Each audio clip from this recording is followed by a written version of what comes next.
tell my brothers one day we gon' make it. First up, we have Christmas granola. So I started off with 1 cup to 2 cups of oats, depending on how much you plan on making. Then some nuts. Please don't drop yours like I did. And I used about 15 grams of these nuts. Nuts. I am nuts about nuts. Is that inappropriate? Perhaps. Then the spices I used were cinnamon, allspice, and cloves. I always just go by how I feel when it comes to spices. Allspice and the cloves have their own strong flavor, so I tend not to add too much. Then I mix. If the color hasn't really changed, I'll add in some more spice. If you need to save money, you can always buy just pumpkin spice or gingerbread spice.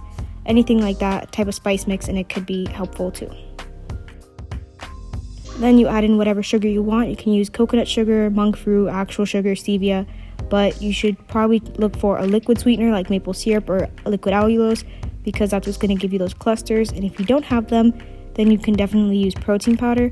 You guys already know this. I have a code for protein powder. It's AlexM. It's for 30% off, but this is just being genuine. If you guys don't have any sweetener, like I barely had any left, I tend to just mix up my protein powder with some water, add it in, and that'll help me get those clusters that I'm looking for. But you can always use whatever protein powder you have at hand. For this day, I used monk fruit, the rest of my maple syrup, and my peppermint hot cocoa protein powder, and I mixed that all up into our bowl. Then I added in very little bit of peppermint extract just to give out that more Christmas flavor to it. I got my pan. I know the non-stick sheet looks disgusting. She's seen better days. But I laid down our mixture onto the pan. I laid it flat and I made it very compact just to make sure I can get those clusters, because I'm just obsessed with granola clusters. What can I say? Some of the things I do not add at this stage are chocolate chips, marshmallows, dried fruit, just because I realize dried fruit tends to either burn or get too dry. So I will always add those in either halfway or to the very end once they're cool. Then I put it to bake at 350 for about 20 minutes or 30 minutes, depending on how I see the color coming out. Then I took a candy cane to make sure I bring out those Christmas flavors, because this is Christmas breakfast, and I chopped up half of it just to make sure I could add it into our granola afterwards. While the granola was baking, I decided to prepare my bowl of yogurt, because that's what I was going to add this into. Once the granola was done, I added in my dried fruit and my candy cane bits. I saw my granola came out beautiful. It had its clusters, so I added it straight into my bowl of yogurt with some strawberries and green grapes just to bring out those Christmas colors in it too.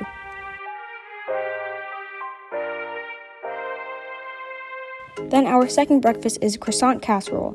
This day I use crescent rolls because these are actually accidentally vegan, but you can always use any other croissant roll that you can find, either pre-made or just bake them yourself. Perfect. As you can see, I treated them with kindness, then I used the force of gravity to help me take them out, and I rolled up our triangles into little fat doughboys.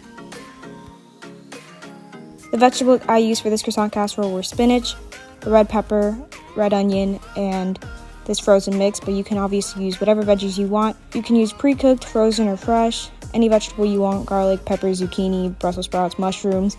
You can even add in vegan meat if you want. And you can obviously totally omit vegetables, but that might not be the best nutrient-wise, but go for it.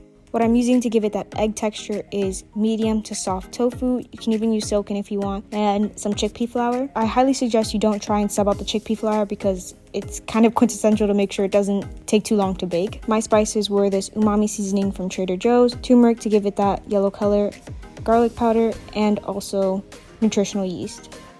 Then of course I added in salt. If you have black salt, that'll actually bring out that eggy flavor. And then I also added in these mozzarella style vegan cheese shreds from Trader Joe's. Once our croissants were ready, I took them out of the oven and let them cool off. Then I chopped up our veggies extremely slowly. Then I sprayed my pan with canola oil spray, and I added in our vegetables and let them saute. And afterwards I added in the rest of my vegetables and let that cook too. So to make our eggy base, I took a blender and added in half of that tofu that you saw from before with 10 grams of chickpea flour and 15 grams of nutritional yeast. Then I added in the spices how I want, because for whatever reason, the people who make recipes like this have no taste buds. So I tasted it along the way, and I added in some more umami and some salt, but obviously that is all up to you. And of course I used our cashew milk to help us blend it up.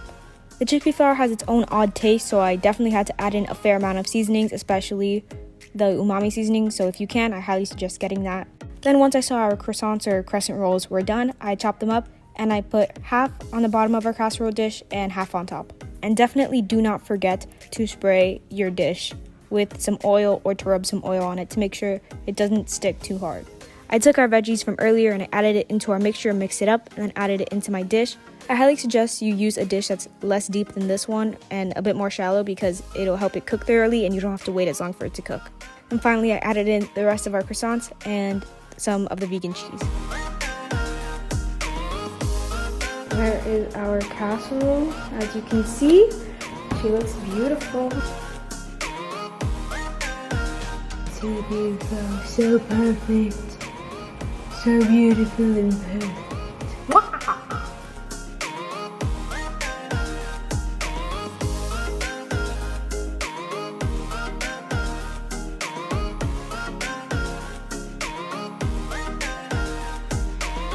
The croissants are so good. Our third dish is peppermint mocha oatmeal. This is probably the easiest one and one most people can make. So you make oatmeal how you normally would. I added in about half a cup of oats with 1 cup of water, maybe a little bit more because I planned on adding in the protein powder from earlier, the peppermint mocha. However, if you don't have this protein powder, fear not, you can add in cocoa powder or your own chocolate protein powder with some peppermint extract and some sugar if need be. So once my oatmeal finished cooking, I added in my protein powder and I added in some extra water, and I like my oatmeal thick so I didn't make it too runny. Then for toppings, you can definitely add in chocolate chips, chocolate bar, marshmallows, even some candy cane. But for me this day, I just felt like adding in some frozen strawberries and a little bit of salt to bring out the flavor.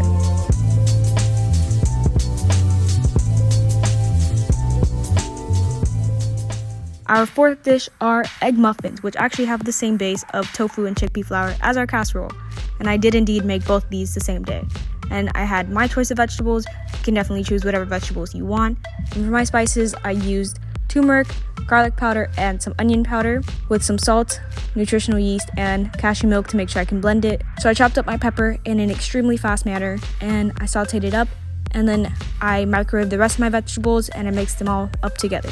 So into this blender, I added in the other half of the tofu with a tablespoon of chickpea flour, which is about 7.5 grams, and a tablespoon and a half of nutritional yeast. And of course, the spices, do them how you want. It's all up to you, baby boo. Honestly, it looks a lot like pudding, which is incredibly deceitful.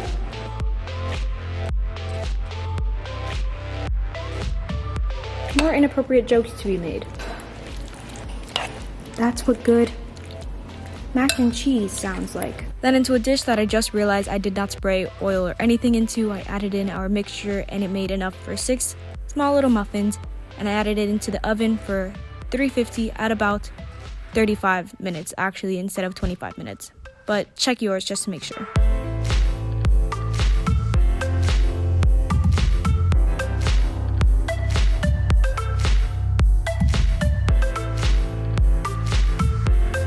Looks delicious. Oh my gosh, so proud of myself for making this. Wow.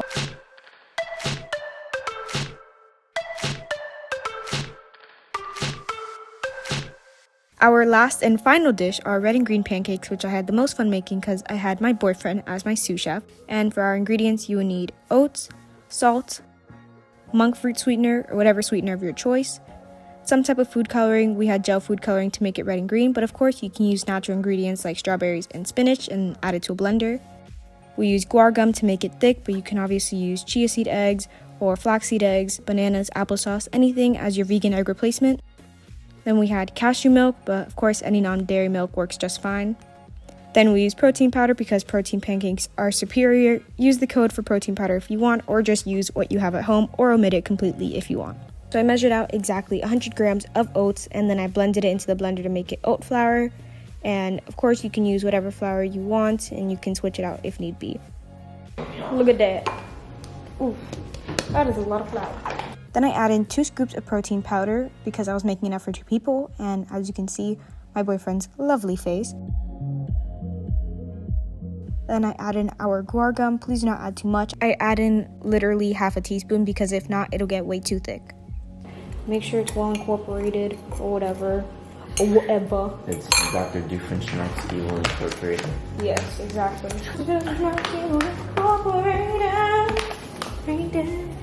And then I also added in a tablespoon of monk fruit, some salt, and I mixed that all up. Okay. Whip it. Once we were done mixing, we have the portions to make sure we can have red and green bowls. Then I added in milk, and as we kept mixing, I just had to keep on adding more milk. My boyfriend thought I was crazy, but it really does get way too thick with the guar gum.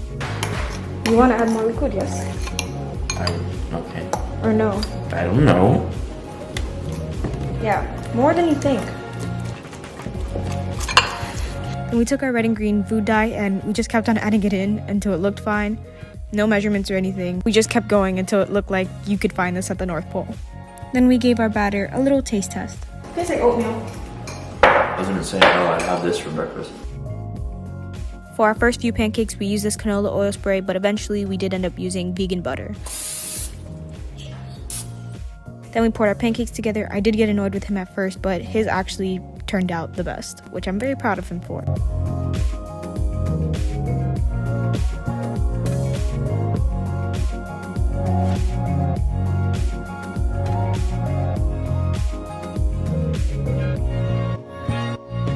Chef Alex Mary is done here. If you try out any of these breakfast recipes, make sure to let me know. If you guys make a video, tag me in it on Instagram or post it and just show me it and let me know in the comments. I bid you guys adieu, au revoir, adios, and aloha. Bye. I like how you're so tall I can't even see you. I know. There you go. But then you don't see the fruit, so. No, who cares about So I food? become a peanuts adult. Wah, wah, wah. And now we both are. I love you guys. Thank you for being here. You mean the world to me, and I'm so happy you're alive.